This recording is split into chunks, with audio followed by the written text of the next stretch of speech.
for Sunny Live Show. And thank you so much, guys, for tuning in. Well, guys, I'm back again with the Mzansi Sophie Stories.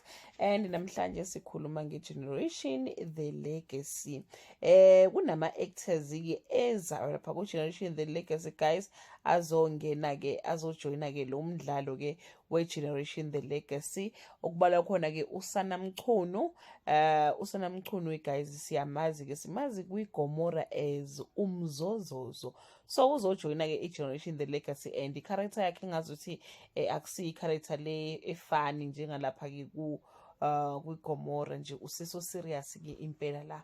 And-ke guys, omunye-ke uThina Mnumzane sawedlala laphana-ke kwi-The River, simkhumbula kwi-The River-ke esebenzela-ke uLindiwe, uzojoyina-ke i-Generation The Legacy. Bese kuba owesithathu, bese kuba uNozuku Ntshangase. uNtshangase-ke sasike sambona kuma-production-ke amaningi. I remember ukuthi wedlala kwi-Deep City.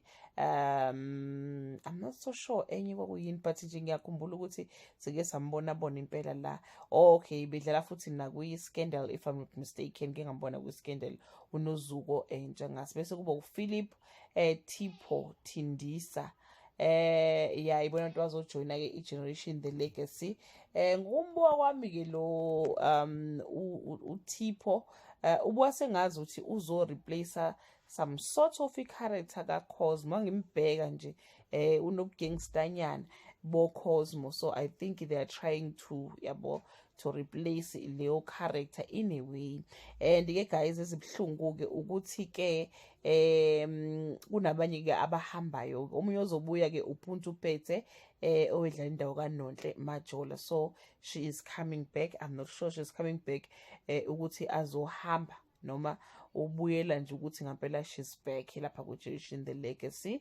Ke guys, but-ke in that note, we are bidding farewell to the beloved characters ka-Detective Pele Dali Malinga, played by Andile Nebulane, no Dr. Spesihle Cele, played by uNoxolo noma-ke uPearl Noxolo Monama. uPearl, guys, kudala-ke ajoyina lapha ku-Generation The Legacy. She's one of the old actors abafika nje 2 years after the new generation. Ayikule ndala le yesibili, usedlalile kakhulu-ke naye. But-ke guys, cha, naye uthi Khumu iy'ntambo useyibeka phansi. We are not sure ukuthi-ke why are they leaving, but nje bathi-ke they are bidding farewell to the two characters, u-Andile kanye-ke noNoxolo. Angazi kusho ukuthi-ke i-promotion uzoyithola-ke uMpho, njengoba nje sekuhamba-ke uDali, ngoba phela uDali iyona character akade linke kuyona kakhulu-ke uMpho. So guys, I hope-ke you enjoyed this video. That brings us to the end of this video. Do comment below and share your opinion about the story. Say Generation The Legacy. Bye.